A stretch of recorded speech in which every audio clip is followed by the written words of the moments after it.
Amy Stroud back in action after some time off. How's it going? Good morning. It actually wasn't time off. It was just time away from the studio. I was traveling for work, so I was working. Time off from Mid-Mornings with Amy. Time off. Thank you. Time off from Mid-Mornings with Amy. So how have things been this week? All right. Other than Bobby Clue breaking our mic stand yesterday, so you notice you have to use the little stumpy mic stand here instead of what we usually have. I'm so distraught about this. I'm accustomed to things being the same every day, and he's completely disrupted my routine. Yeah, thanks, Bobby Clue. Did you tell him that we will send him a bill? No, for the repairs. I'll leave that up to you. Expect a bill, Chamber of Commerce. Just kidding. Just kidding. It's so nice to be back. It is Thursday, July the 3rd, and for many of us, this is our Friday because tomorrow is the 4th of July. And I'm very happy to have back in the studio this morning Elizabeth Burton from the Center for Rural Development. Good morning, Elizabeth. Good morning, and I'm happy to be back. And I'm still sitting here trying to figure out how Bobby Clue broke your microphone stand, but I'll try not to break yours. He must be very powerful because it was rooted in there pretty good. I think Bobby Clue has like crazy gorilla strength. And he just reached up there to move it, and it just like collapsed onto the table. So for all our listeners that haven't met Bobby Clue is a strong fellow. So some piece of metal just shot straight out of the top of the thing when he touched it. I don't know. So a note to you, Elizabeth: your mic stand looks exactly like this one used to. Okay. So don't touch it. I'm not going to even touch it. As a matter of we can't be too mics down. And I'm going to keep my hands right down here. So. We're running out of microphones in the studio, so be careful. But Elizabeth, you join us on Mid-Mornings with Amy once a month to talk about all the great things happening at the Center for Rural Development, and it's almost houseboat giveaway time. It is, and July 11th is our drawing for the houseboat giveaway that we're doing in partnership with Conley Bottom Resort, and this is your chance to have a vacation on beautiful Lake Cumberland. Our lake levels are back to their original levels before they started working on the dam. And it's just been a gorgeous time so far this year for being out on the lake. But one thing I want to say about the houseboat giveaway is I just want folks to remember the reason why the center is doing this. It's not to provide a vacation opportunity for people, so to speak, but it really is part of a larger effort, and that's to support our Rogers Scholars program out at the center. And for those listeners out there who may not know what this program is, it's a program that's been around now for a number of years, and it's designed to help provide leadership and entrepreneurial skills development for the youth in southern and eastern Kentucky.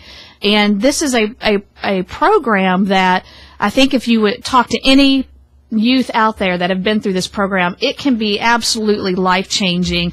In addition to the summer camp that they come to, they also then have access to scholarships, scholarship opportunities from 17 colleges and universities. So it really can change the life of a young person. And what it means for southern and eastern Kentucky is, you know, they get those opportunities to either develop a career as an entrepreneur or go to college and get the skills that they need to pursue their career of choice. But they don't have to leave southern and eastern Kentucky to go find those careers, because it really is our youth that are going to come back to the areas that we live in and make our regions prosper and grow. And so it's just really important that, you know, for $5, it's $5, you know, every ticket gives you a chance to win a houseboat vacation. But it's really bigger than that. You're also giving a young person out there the opportunity to attend a program that could literally change their life in the future. And you are giving away the houseboat, drawing for the winner of the houseboat on July the 11th at 10:30. For those people who have not gotten their tickets yet, where can they find them? There are a number of places. You can go to the Center for Rural Development, and that's off Highway 27. You can also go to Key Realty, also right off 27. You can go to Eagles Nest Country Club also and purchase your tickets. And if for any reason you're not in town and you want to reserve some tickets, we can work out something for you. Just give us a call at 677-6000. But I do want to say the houseboat giveaway is not just for people that live here. So if you have family members that live out of town And this would be a great opportunity for them to come and visit your family and also give all of you an opportunity to spend time together. Anyone can purchase these tickets as long as they're a resident of the U.S., so it doesn't matter where you live. And I just wanted to make that point because I get asked that a lot.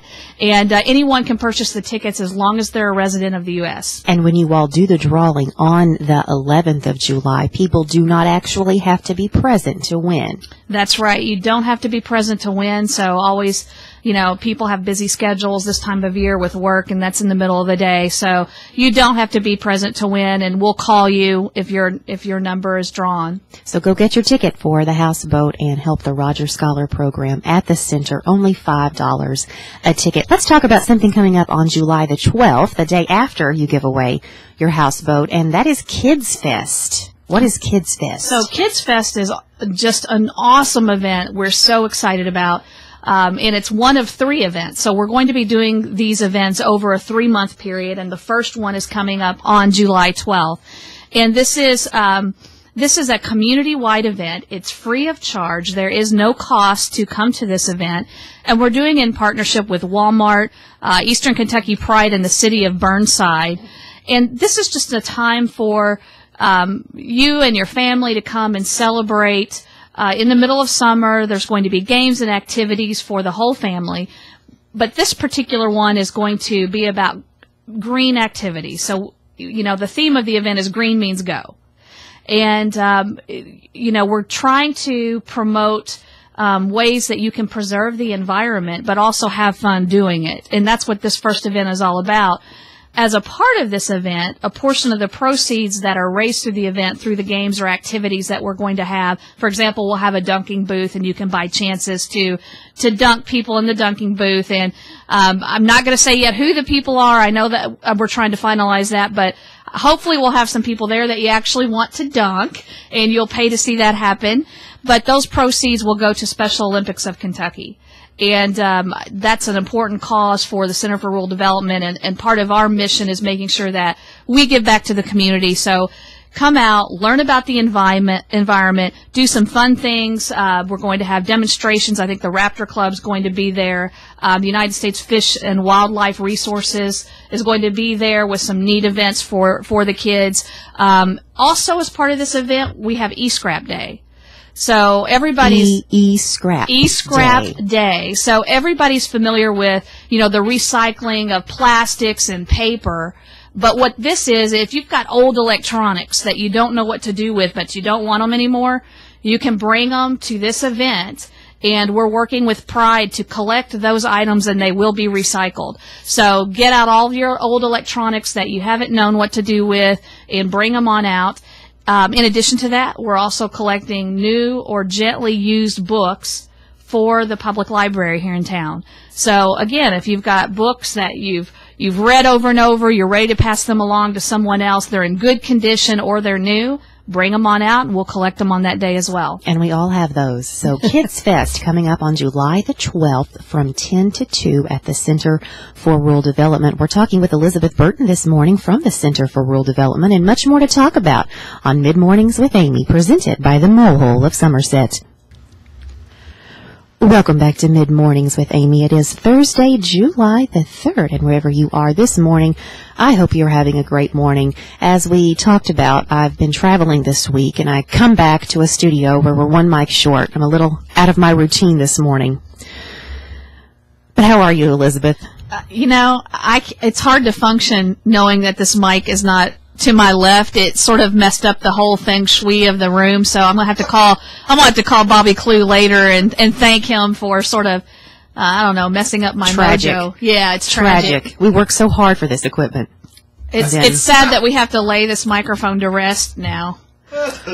Let's move on and talk about the positives that's happening in the studio this morning, and that's the fact that Elizabeth Burton from the Center for Rural Development is with us, and she's talking about all the great things happening at the Center for Rural Development. And you're going green, is that right? We are going green. We have a program at the center now called I Recycle at the Center, and we've put containers around all public places in the building, but as well as through our offices, where we will now be collecting recyclables.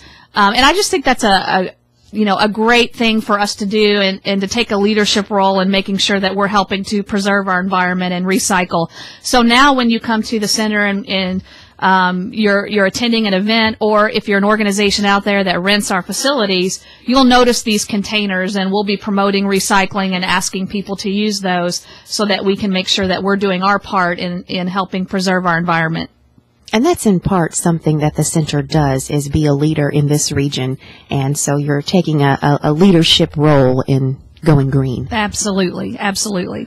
A program that you all have at the center that a lot of people might not be familiar with is your Rural Domestic Preparedness Consortium. So talk about some new things happening with that program. This is just a great program that I think you're right. Maybe not many folks really know about this program or know that it's at the center.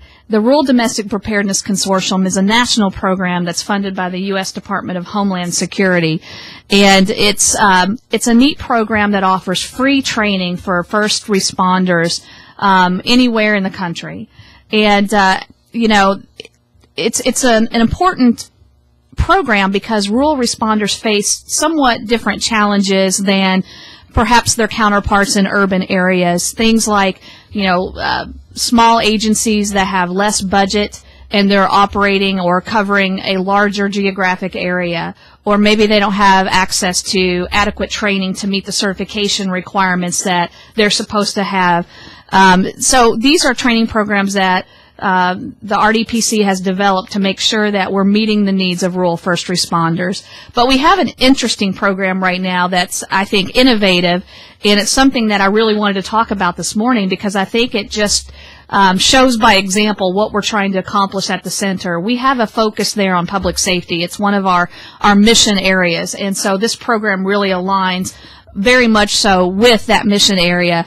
And we are piloting right now a national tablet program.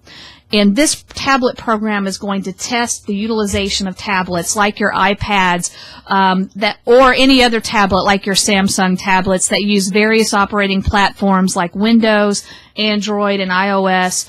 And they're going to be shipping them on site to training locations all across the country. And the reason they're doing this is to cut down on paperwork, to facilitate uploading and downloading of data, to show what progress we're making in training our rural first responders. And so these iPads go out. The participants use them during the training to download participant guides and follow along. And then they can also do pre- and post-test. So it shows before, the first responder took this training, here was the level of knowledge. And after we completed the training, here's what we learned. And we'll be able to upload that data instantaneously. We'll be able to reflash the iPads and reuse them for all the trainings that we'll be doing through RDPC. So the first pilot is coming up in Alabama, July 15th and 16th. And we do have a lot of partners in this effort, too. So entities like Eastern Kentucky University, Northwest Arkansas Community College, the University of Findlay in Ohio, North Carolina Central University, and University of California, Davis. These are, as you can see, organizations that are spread all across the country, and they've signed on to this to make sure that we're meeting the needs of rural first responders. So if the tablet program is successful in Alabama at your pilot, will that program be implemented here in Kentucky? It will, and that's just the first of a series of pilots. It's part of a larger pilot program. That's our first on-site training. And so at some point after we've delivered the trainings utilizing various platforms, we'll know which platform seems to work the best. How did it work in terms of, mailing the tablets to the on-site training course?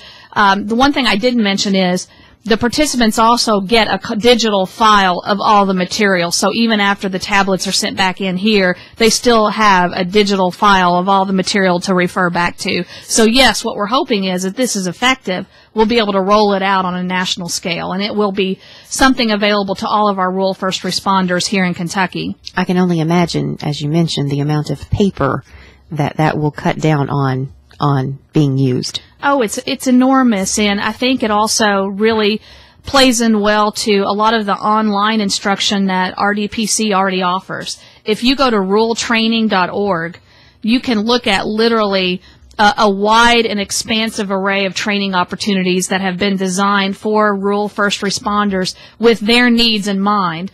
And that's, again, for rural first responders, this is free training. So a lot of these organizations are, like a lot of other folks, they're experiencing some budget constraints. And so to know that, hey, I've got free training out there that's going to teach me how do I interact with the media. If I don't have a public information officer on staff, how do I interact with the media in times of natural disasters or crisis or even terrorist interventions? So these, I think, are just an enormous opportunity for our rural first responders to make sure that they are prepared to respond to anything that might occur. We're talking with Elizabeth Burton from the Center for Rural Development this morning. We're going to take a very quick break on Mid-Mornings with Amy, and when we come back, we'll talk about the Summer Art Camp for Kids happening at the Center. We'll be right back.